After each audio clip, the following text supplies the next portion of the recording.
Higher education leaders in Illinois know that there are barriers for minorities and people who live in rural areas when it comes to graduating or even getting into college. The Illinois Board of Higher Education hopes that their new 10-year strategic plan can address that and make sure that colleges are ready to keep moving forward into the future. WGEM's Capitol Bureau Chief Mike Militich has the breakdown from Springfield.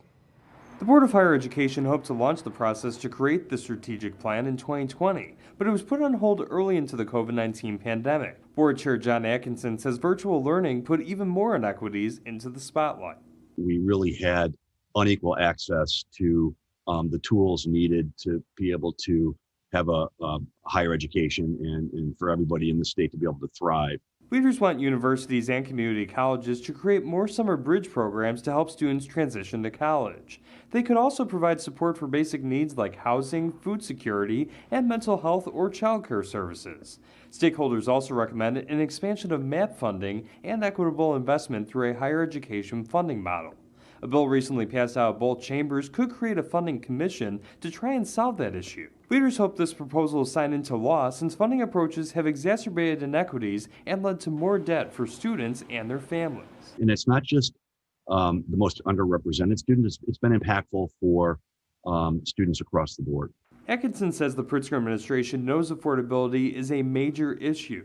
He noted growth could also come from stronger relationships between education institutions and innovation centers like the Illinois Innovation Network. We really have never had the kind of partnership between our economic development arm and higher education in the state. So part of the strategic plan addresses that by creating the statewide Business and Employers Council. Reporting in Springfield, I'm Mike Militich. Alrighty, Mike, thank you. Now, what comes next? Well, Atkinson says the board has asked public, private, and community colleges to create equity plans. Then the board would help facilitate those changes.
Hey. Hello, my name is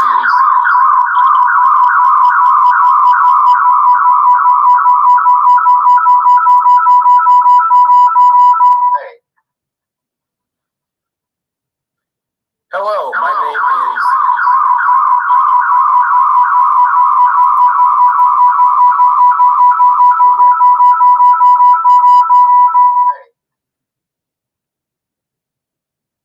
Hello.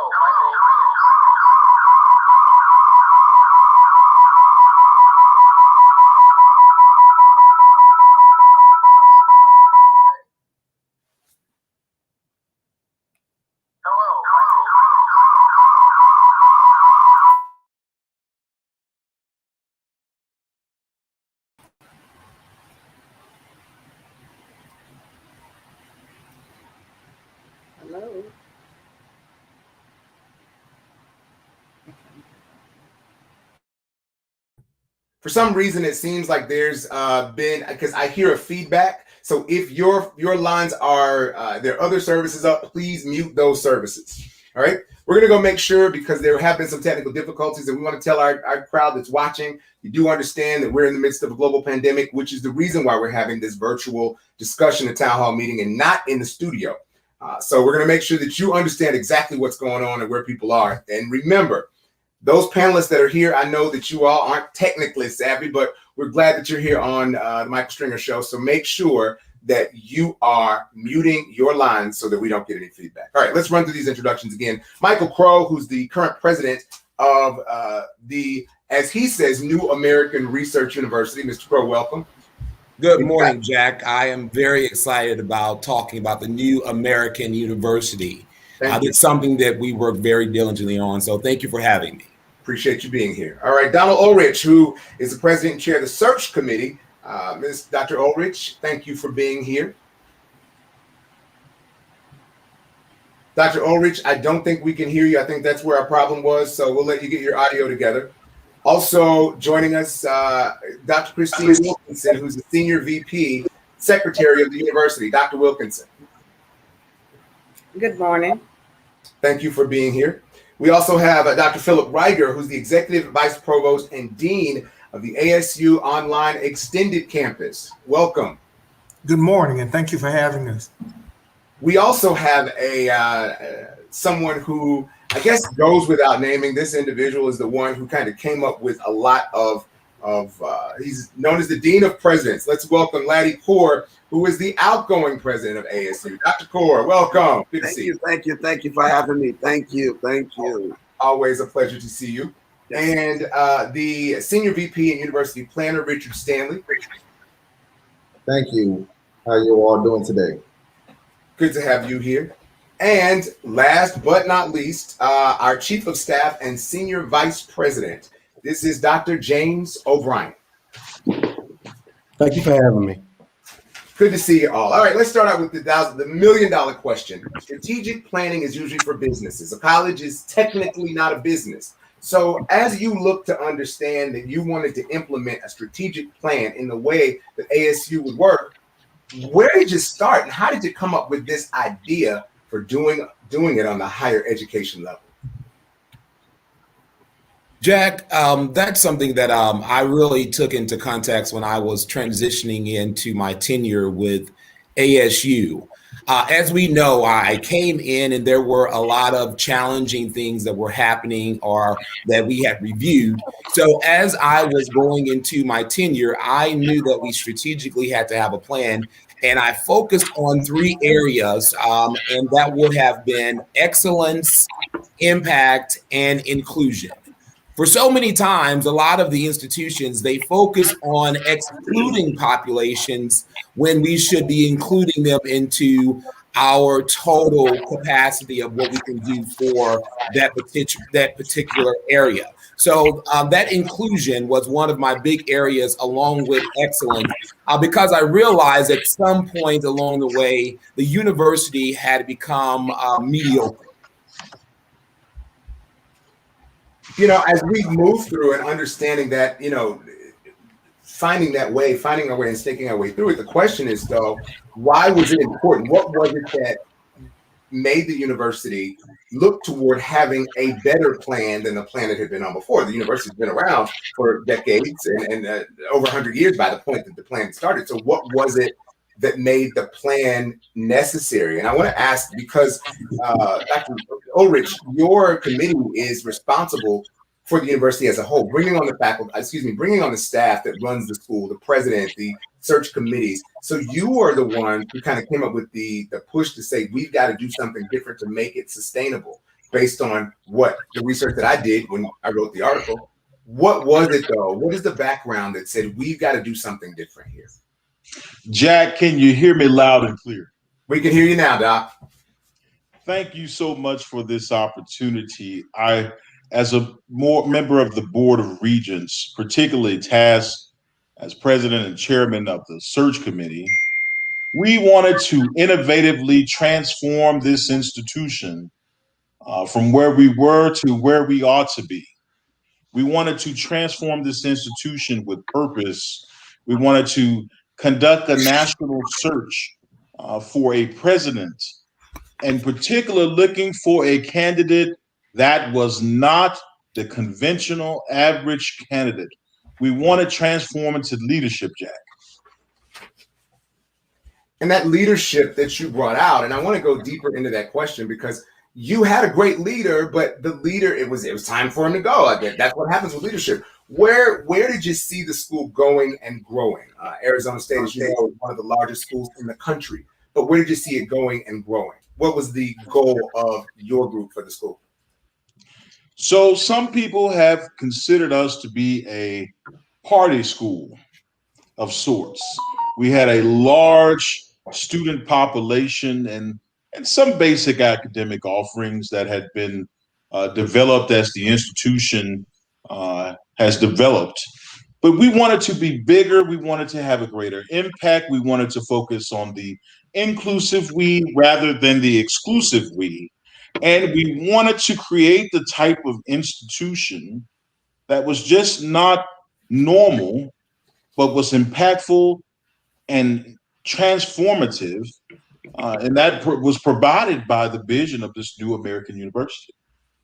Dr. Wilkinson, I want to ask you to jump in here. You're the secretary of the college, so you're quite often talking to members of the board of directors, and you are having these conversations with these board members, trying to sell this into them.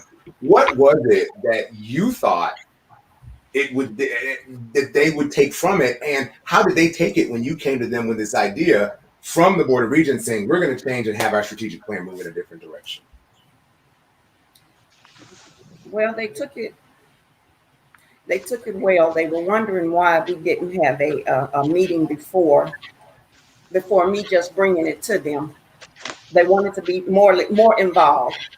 And so we told them that, this is how it is. We were getting them more involved because Dr. Crow gave presentations after presentations, and his vision of the new ASU was included in almost every speech. We displayed posters, distributed handouts, hosted meetings, and we sent emails across campus and within the community to educate stakeholders. So they took it. They're on board.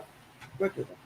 And it took a moment to make that happen. And speaking of Dr. Kaur, which we want to bring into the conversation, it was your kind of impetus. And some people say, and I have to say this about you, Dr. Kaur, some people say that, I'll say this gingerly, that you're a strong leader. They say that you kind of bull things through. It was your leadership style that helped to sell this thing. Why is it that it was important to be your legacy, this strategic plan? What was it about it that said, you know what, this is where sustainability works? Well, it was more so, thank you, Jack. It was more so looking at the new vision of the institution. And I think Michael was a good fit for that vision. I remember when I was interviewing for this position a couple of years ago, I told the search committee it's going to take decades for the university to be recognized. And when sitting down and hearing Michael's vision, Michael took what I said 10 years ago to his present interview now that he was not there. So Michael is moving the institution in a great way and foundation on the new age of the American university. Thanks so much. And as we understand the background and where we were going, but there had to be some issues. There had to be some roadblocks. What were the roadblocks? And I'll let anyone who wants to jump in to experience this, let me know. There had to be some roadblocks that you experienced. What were those roadblocks? You say that the Board of Regents are pushing it down. The Board of Trustees at the school, they came on board. What were the roadblocks that you saw? Jack, if I may add a piece, Dr. Kaur, when he came into the university, really focused on being structurally transformative in how he approached his leadership style. And as we were going through the candidates for the position of president, we had a garden variety of candidates that really spoke to the institutions they came from. Some of them were more maintenance people who could run the typical university that was already set up. But we wanted someone who could be more hands-on, more transformative in building an institution that really could rival many in the nation in building better inclusivity of our students and looking at the institution at its core. And this is important, people. Looking at the institution at its core and finding out what we had done right and what we have done wrong, and the type of leader that was politically savvy enough, and it's in his or her ability to coalesce to improve the outcomes and get to this new American university. So that was strategically important. And we wanted transformation. And sometimes you've got to find transformative leaders in order to build that approach. And Dr. Core himself, listen, he told me, he said, I want you to go out and get Michael, because as Dr. Core alluded to in the beginning, when he came along a decade ago, he said, I'm embarking and emboldening on a path that will transform this university. But he said, I've only got a decade to get it done. He said, someone has to come after me who is going to pick up the mantle of transformation and inclusivity and building the type of research university that this state needs. Donald. I obliged him. Donald, which is a good thing to do. Yeah. Donald, you're so right. I remember when I saw Michael wasn't afraid. Michael was not afraid to take risks and to have a residual outcome for the institution. And whether it was good or bad, that's how I knew that Michael will be a great successor for this institution following being the 16th president. So there's some things that I really want to get to. One of them is which I read in some of the speeches that you gave, that you wanted to stay away from the Harvardization of the institution. We're going to talk about what that means, the Harvardization of the institution, as well as the 8 design aspirations of what the strategic plan was. We'll be right back on the Jack Strickland Show with more in just moments. Don't go anywhere. Right now, the COVID-19 vaccines are available to millions of Americans, and soon they will be available to everyone. This vaccine means hope. It will protect you and those you love from this dangerous and deadly disease. I want to go back to work, and I want to be able to move around. To visit with Michelle's mom, to hug her and see her on her birthday. You know what I'm really looking forward to is going to opening day in Texas Ranger Stadium with a full stadium. We've lost enough people, and we've suffered enough damage. In order to get rid of this pandemic, it's important for our fellow citizens to get vaccinated. I'm getting vaccinated because we want this pandemic to end as soon as possible. So we urge you to get vaccinated when it's available to you. So roll up your sleeve and do your part. This is our shot. Now it's up to you. In the past few months, we've shown up for each other. Over and over again. And as we continue to navigate COVID-19, we still need you to be there for each other. By doing one simple thing: wear a mask. Even if you think you're low risk, a mask will help protect you and others. It's pretty simple. I wear a mask to protect my teammates, myself, and you. So wear a mask to protect yourself and others. Let's stop coronavirus together. Dedication. Work. Focus. Drive. Jackson State University is home to a one-of-a-kind PhD program in urban higher education. This accelerated program provides successful leaders the chance to earn an accredited doctorate degree surrounded by high achievers in a fast-paced environment. When you think of Jackson State Executive PhD program, you think of the model, challenging minds, changing minds. There's the opportunity to learn, to connect, and to grow. If you've got what it takes, log on now to jsuns.edu/ephd. We are Jackson State University, challenging minds, changing minds.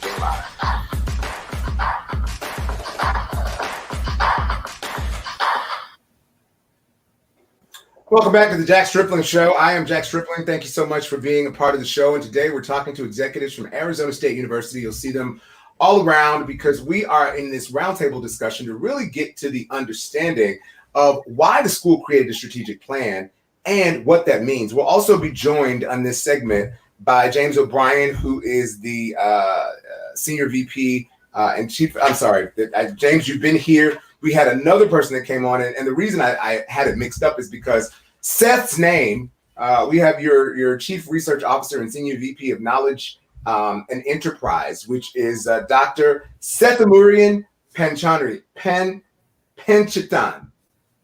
But what we do is call you Dr. Seth P. So Seth P., I see you're on the line. We'll be bringing you in just a moment. But before the break, we talked about the Harvardization of Arizona State. What does that mean when you use the term Harvardization? Because in some ways, some people might think it sheds a bad light on Harvard or it takes something away from them. What does the term Harvardization mean, and what did you want to stay away from when it came to ASU and the strategic plan? So, Jack, thank you for that question. As we talk about the Harvardization of ASU or looking at the changes that were going to need to be made, I would like to put a pin there and just first state that it states that leadership requires change, and change is always disruptive. I knew coming into this institution that there were going to need to be some major changes, but also I did not want to bring in the standard of another institution as we're talking about the Harvardization of an institution. So I wanted to make sure that I was visioning what we could do. And that's where I began to focus on nothing that against Harvard or any of those prestigious universities, but I wanted to come with something that was new, something that we had never done before. And that's where I began focusing on the New American University. And that really began focusing on those 8 areas that we emphasize as we are talking about the development of ASU and also our legacy. And it talks those specific 8 areas: embracing the cultural and socioeconomic and physical setting of the institution, becoming a force for societal transformation, pursuing a culture of academic enterprise and entrepreneurship, conducting use-inspired research, focusing on the individual education, transcending disciplinary limitations, socially embedding the university, and advancing global engagement. Those seem like really, really, really lofty goals. Hadn't had a chance to get you in here, Dr. Seth P., but I'm going to try to bring you into the stream. What do you think about that? Those are, and you are over planning. I mean, what do you think about those goals of these 8 designs that almost seem to be world changing? Well, the good thing about our president is that, he believes in innovation and making changes. And those are the people that he wants around him. So those of us on the senior leadership team and those others who support us, he's looking for innovators, and you either going to get on board or get left behind. And he's not afraid to be that way. And part of it goes back to something we talked about before. He's not afraid to let people go if necessary.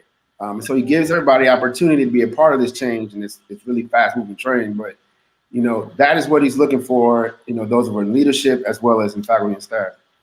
And it seemed as though most people were on board. When we had the conversation, it seemed like everybody was on board. Everybody wanted to be a part of things.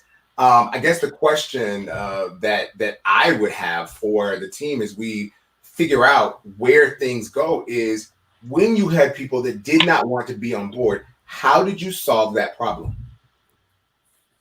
Well, initially, I kind of took the first year to make sure that I understood who was going to be on the team. And I knew that as we were transitioning, and I would say sometimes I was just faithful to a fault to believe that everyone wanted to escalate through the process with us. But once we figured that out, we began to have conversations with them. I don't have a concern about those individuals that did not want to stay. I was really focusing on the vision that I had to provide the direction and the sustenance to get where we needed to go. So I knew that we were going to be successful. And Jack, you were right. Those are some very lofty goals. But if we didn't have lofty goals, we wouldn't have never made it to the point of being recognized on a national or international level.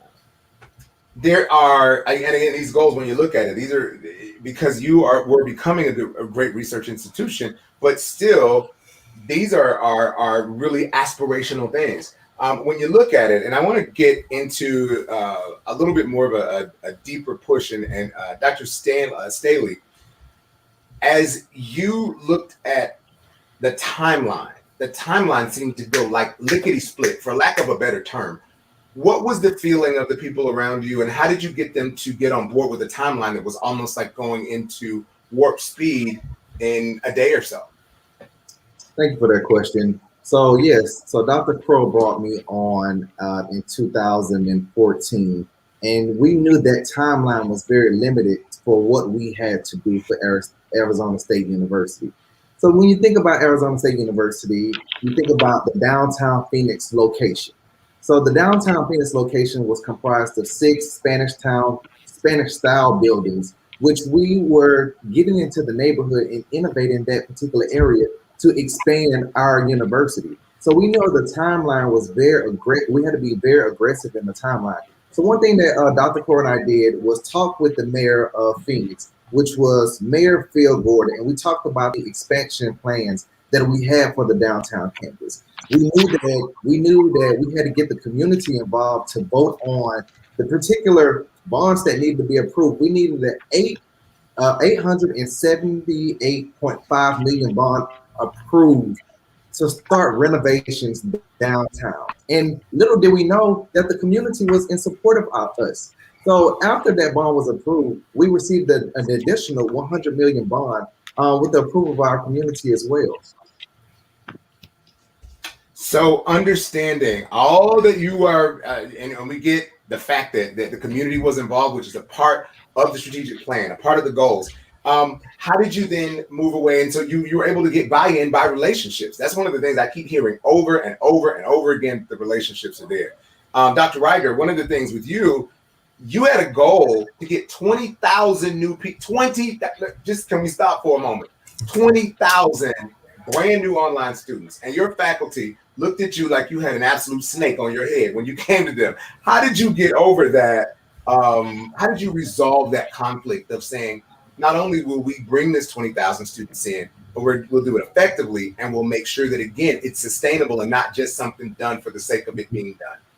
Well, one of the things I have to commend Dr. Crow on, and not to take away from our former president either, but Dr. Crow was very versed in Covey. He did assigned a lot of readings to us with Covey and the 8 Habits. And one of the things it talked about was the pain of a situation. And the pain of the situation was we had individuals that were at ASU that were very talented and intelligent individuals, but they were placed in positions that did not allow their talents and capabilities to come out. When I first came to the campus, what Dr. Crow said to me was, I want you ruthlessly focused on getting an online program, and we need 20,000 students enrolled in this program. When he first said this to me, and I had an 11-person team that was working along with me, but you mentioned about what were some of the struggles. The faculty and staff felt as if virtual learning or online learning would take away from the overall gist of classes. They felt as if the accountability would leave if we went to online. But we worked with them.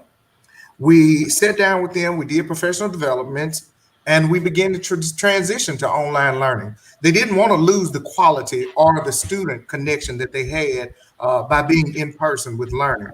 My team and I, we maintained the course quality and worked with them to ensure that all of the online spaces were set up and correct.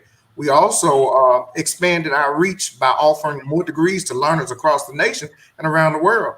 And by 2014, I was first appointed in 2009, but by 2014, we had nearly 14,000 students that were enrolled with 100+ degree programs. So it took some convincing deans, faculty members to come together and make sure that we worked on the courses together. We made sure that everybody had buy-in, everybody had a voice in the process of how we would maneuver these programs over to online courses.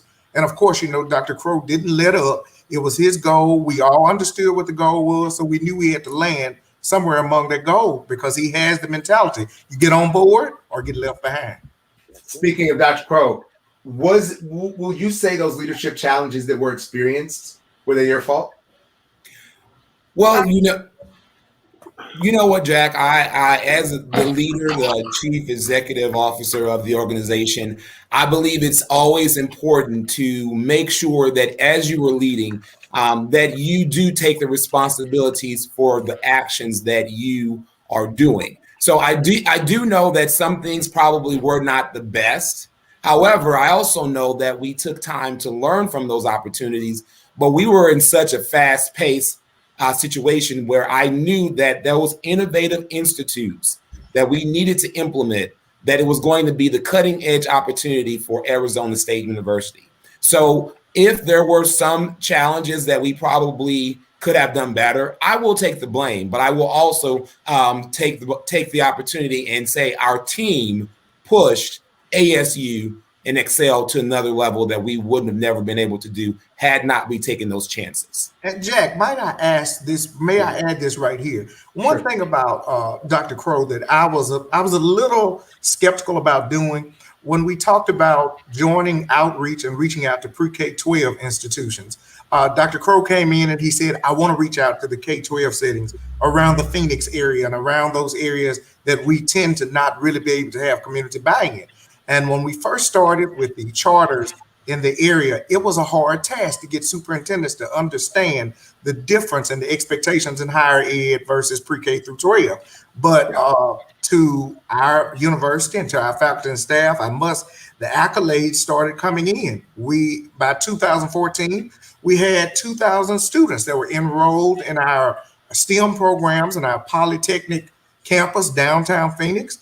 And by 2014, our high school had been recognized as one of the top performing charter schools. A lot of our faculty members began to join in and assist the pre-K-12 teachers with ideas, and the students were able to partake in a lot of our departments on the campus. So hard at first, took a lot of him reissuing his vision because we had it everywhere. The vision was everywhere. Every time we had a meeting, the vision was brought up. So those were challenges, but we made it because he was persistent and we made it.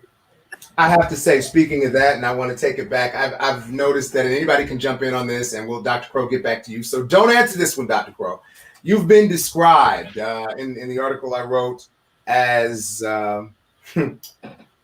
intensely smart, unyielding, and abrasive. Those are some pretty heavy adjectives to describe the guy that helped to stabilize a system that was in some ways, so many people thought hemorrhaging. Would you guys say, those people that are on with us right now, that those adjectives do speak to Dr. Crow's personality? And did they help him or hurt him? I'll say one word: transformational.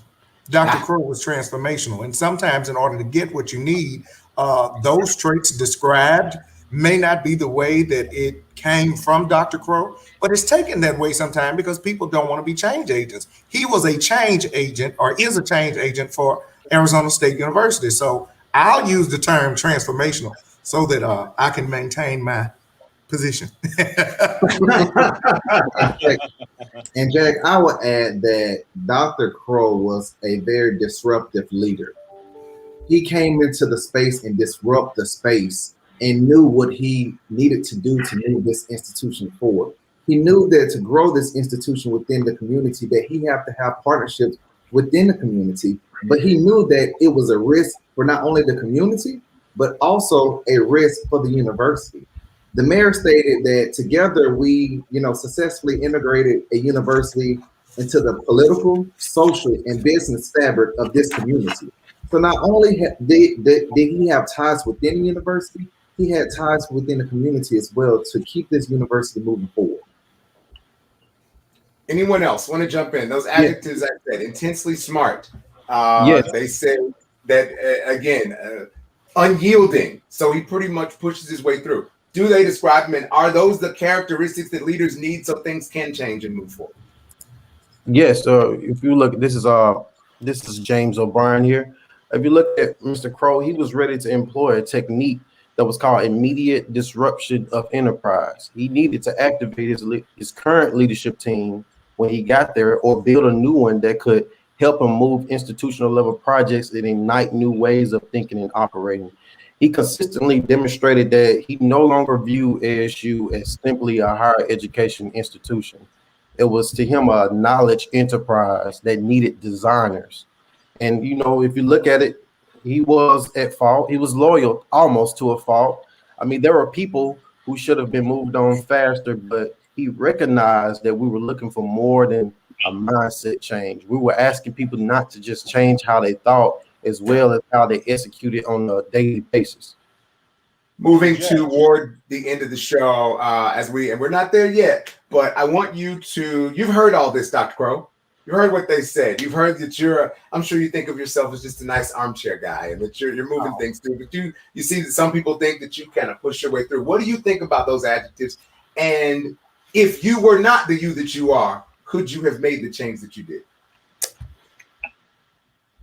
First of all, I would like to thank my colleagues because we have a great team, but I also knew, Jack, in going into this tenure with ASU, as I analyzed it, I knew that I was inheriting a parochial institution.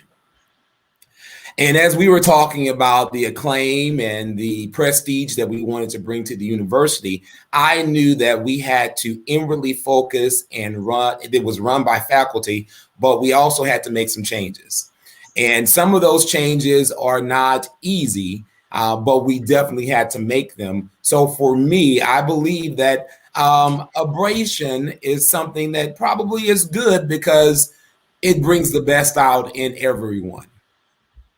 Understood. I guess one man's conversation could be another man's abrasion. It just depends on who's talking about it. Good stuff. All right. So here's what I want you to do. All of you that are here, and I think we lost one of our members, but I want you to think, put yourself in this space, pretend like you were a PhD researcher, right? That's like projecting to the future. And you are looking back on the work that you've done at Arizona State. Let's say you're a PhD researcher working on a PhD at some institution in the United States. I don't know, Jackson State University. And I want you to put yourself in the shoes of you right now.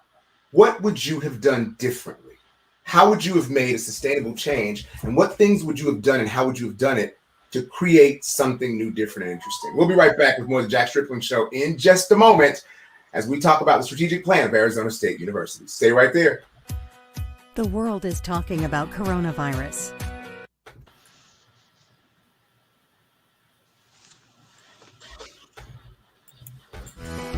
Russell, what a play by Bill Russell! I just arrived to get my COVID shot, and this is one shot I won't block. Gratitude to a great ball club for a courageous effort. No Celtics were harmed during my shot. Let's do this together. To learn more about vaccines, visit cdc.gov. In these uncertain times, you need to think beyond yourself. Wash your hands. Wash with soap. Wash them for your fathers, your mothers, your grandparents, your friends, for everyone.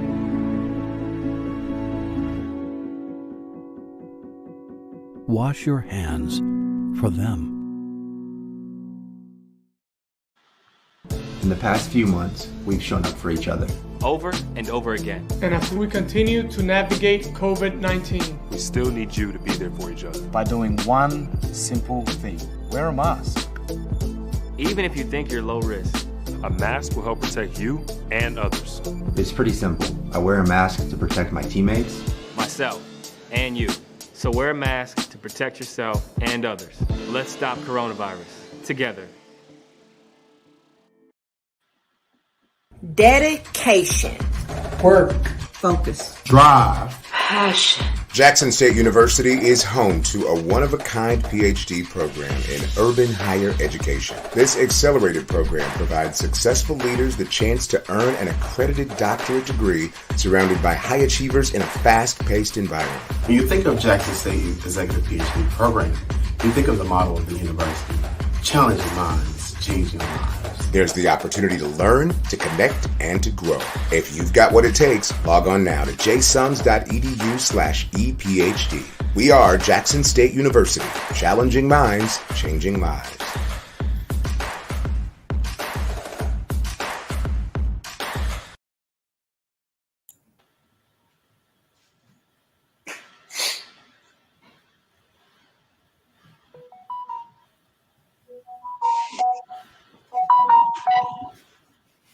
We want to make sure, team, technology is different, unique, and all that. Make sure your phones are muted so that we don't mess things up. We are winding down our show today, but I gave you a challenge. I said before the break, I want you to put yourself in the mind of a PhD researcher, a student who has not achieved their terminal degree as of yet. What would you have done differently? Let's start out with you, Dr. Crow. What would you have done differently to get an outcome that could have been maybe better or more sustainable? Well, you know, Jack, thank you for the question. There is one thing that I really think would have really made a big difference. As I was going through my PhD program, there was a doctor named Dr. Okoji, and I think I would have actually had more conversations with him. And now that I'm on the other side, I would actually have him consult with me to provide more assistance in my transition and tenure as president and leading the institution of ASU. I'm thinking specifics as well. Seth P., I think you're still with us. What would especially since you are all about research, are there specific things that you would have done differently had you not been in the position you are, looking in hindsight on what you did? Well, being in research means you have to be innovative. And so I think that we did an excellent job of recruiting those people. And it really hats off to the world-class deans and researchers that we have, because they all made this possible. This is not made possible by the leadership team alone. So I think by pushing each other and all supporting the vision that the president put before us, I can't say I would do anything differently. People might say maybe he was too abrasive, he could be less abrasive, but as far as his team, I think we did a good job of communicating the vision and recruiting the right people, putting them in the right position to be successful, and essentially we all became successful. Gotcha. Dr. Weiger, I know you had probably the biggest challenge because you were going from a very modest program to 20,000 students online, and your faculty thought they didn't want it. And by the way, if we have audience members that do have questions, you'll see a running scroll. You can log on to that particular web address that we can bring you into the system, or put your questions in the chat and we'll make sure to ask them to the ASU team member that they're addressed to. But you probably had the biggest challenge. Obviously, faculty and staff challenges, but you're going from 0 to 3,000 in 7 seconds. What would you have done differently had you been a PhD researcher looking at what you did? Well, there's only one area that really would stuck out, and that would be adding a bit more diversity to our team, meaning getting a bit more feedback from the local pre-K-12 individuals that we were going to be partnering with before that plan was developed, getting a bit more representation on our team internationally and nationally, because we must remember that Dr. Crow's aim was to get the programs out so that students would have access not only in our state, but nationally and globally around the world. So having a bit more feedback and a bit more diversity in our leadership team would have made the process a little easier instead of trying to figure out what they need, what's going on in this particular area. For example, we have students that are in Israel, and at the particular time that we were offering the virtual classes, it was maybe midnight for them. So coming back and having, hindsight now, probably engaging a bit more diversity in our leadership team as we were placing our ideas for expansion together. Anyone else want to weigh in on that? What would you have done differently? Let's say you weren't who you are and there's some things that are different. I know, and I think technologically we lost one of our VPs, but what would you have done differently? Anybody, or what would you, and let me ask this from not a member of the staff or faculty, but from the Board of Regents. Dr. Ulrich, I mean, would you have maybe tried to do it another way, maybe thought about breaking up the system? What would you have done if you were a PhD researcher and not in the position you were?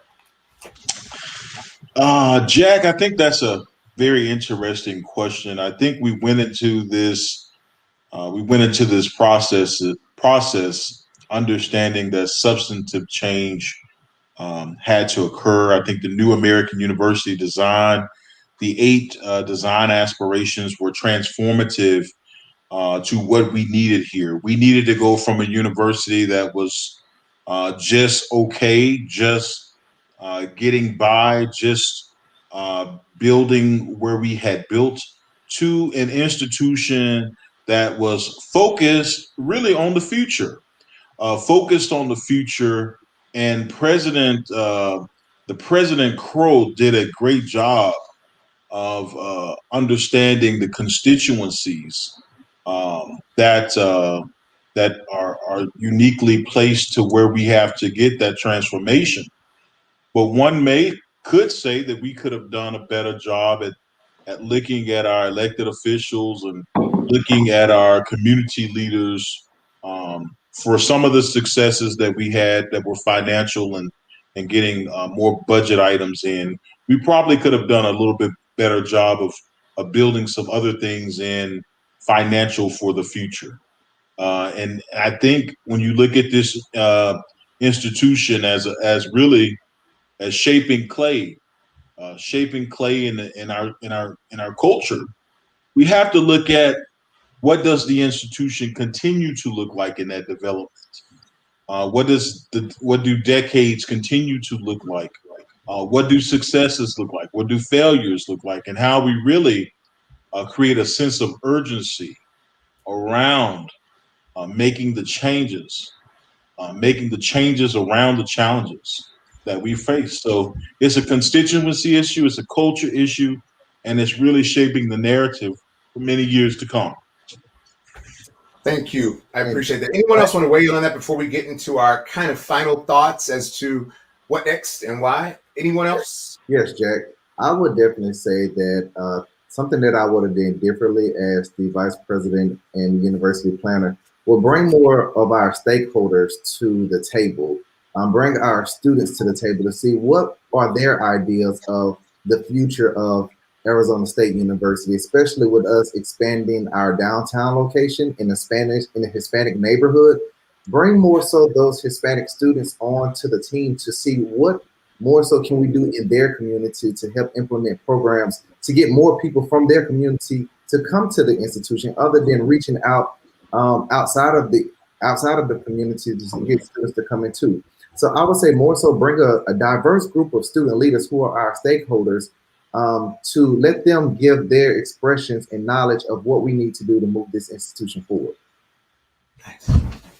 Good thoughts. Good thoughts. All right, as we wrap the show, I want to thank you for taking the time to spend with us. As you look on the work that has been done, what's next? That's always the $1 million question. And I think I want to start out with this one with you, Dr. Kaur, because you're headed out. What's next?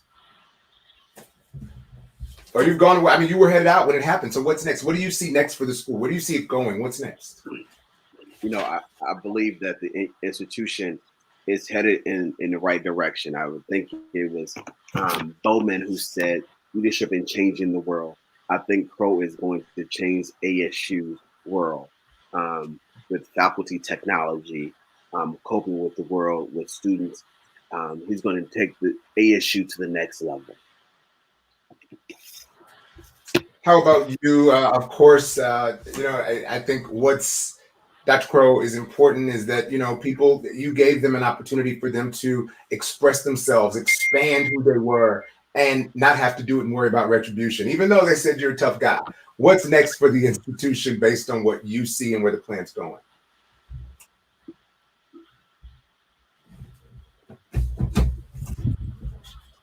Dr. Crow, are you there? I am. I was muted.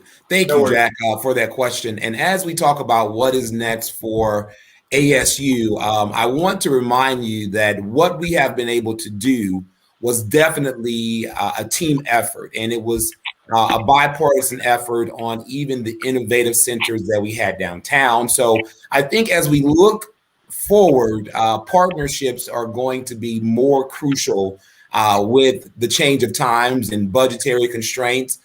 So we'll look at more private donations, more philanthropic investments.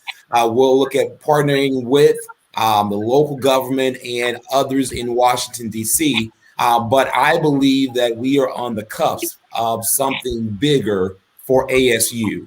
So this is just the beginning that we're moving forward. So being able to build on the plan that we originally stated with the 8 factors. And now we're going to continue to move forward.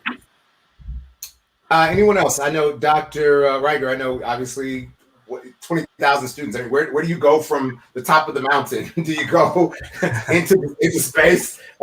What's next?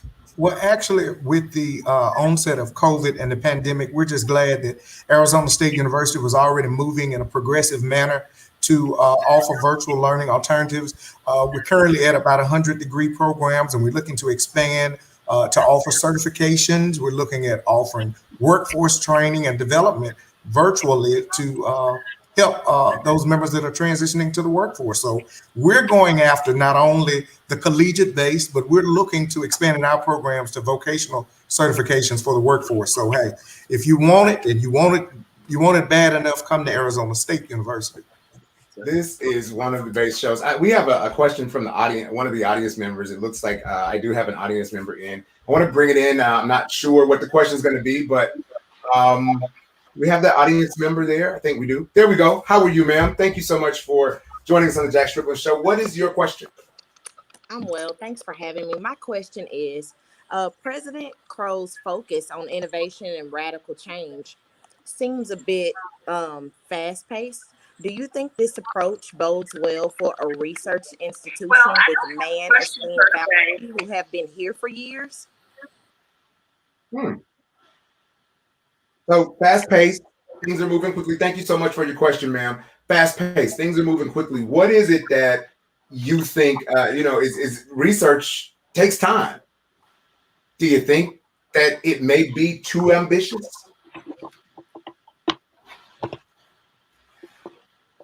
Anybody? How about I'm wondering, and I'll kind of want to say with the university planner, Dr. Staley, your job is to plan, and planning takes time. Strategic initiatives. This audience member, says that sometimes things are moving too quickly. Do you think the school moved too quickly, and if so, what could have been done to mitigate it?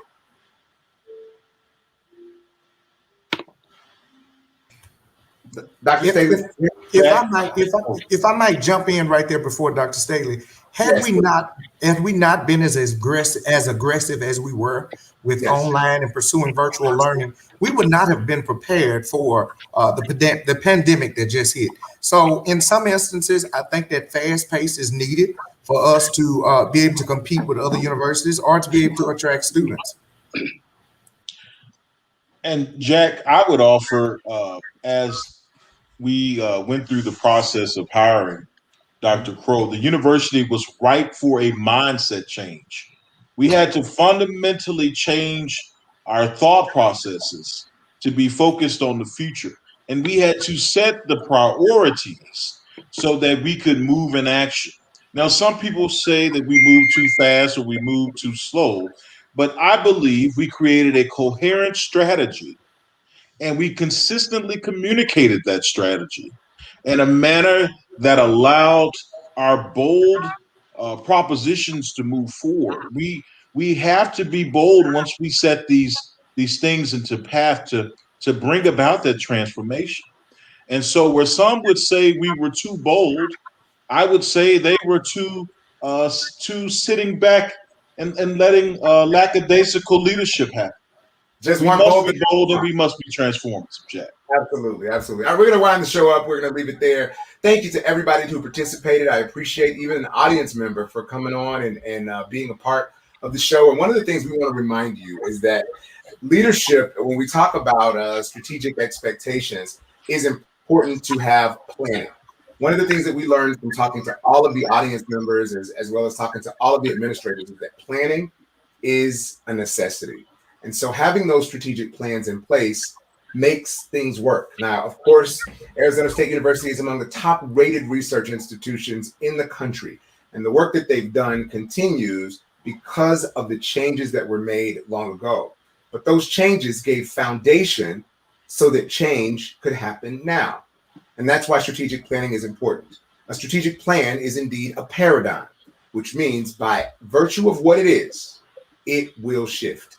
And that's exactly what Arizona State did. Thanks so much for joining us for the show today. I want to thank you to our special production team, Belinda Johnson, Isaiah Allen, Justin Mack, Minnie Thomas, Tabitha Scott, Andre Grinston, Jason McGee, Manon Prudhomme, Shaquille Dillon, Ruthie Littleberry, Chavis Bradford, and Alonzo Washington. Thank you so much for all of the production effort that you put into making this show together. We appreciate you. And as always, remember, keep the faith.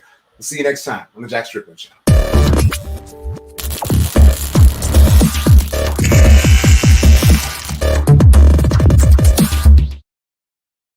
Higher education leaders in Illinois know that there are barriers. Dedication. Work. Focus. Drive. Passion. Jackson State University is home to a one-of-a-kind PhD program in urban higher education. This accelerated program provides successful leaders the chance to earn an accredited doctorate degree surrounded by high achievers in a fast-paced environment. When you think of Jackson State Executive PhD program, you think of the model of the university. Challenging minds, changing lives. There's the opportunity to learn, to connect, and to grow. If you've got what it takes, log on now to jsums.edu/ephd. We are Jackson State University, challenging minds, changing lives.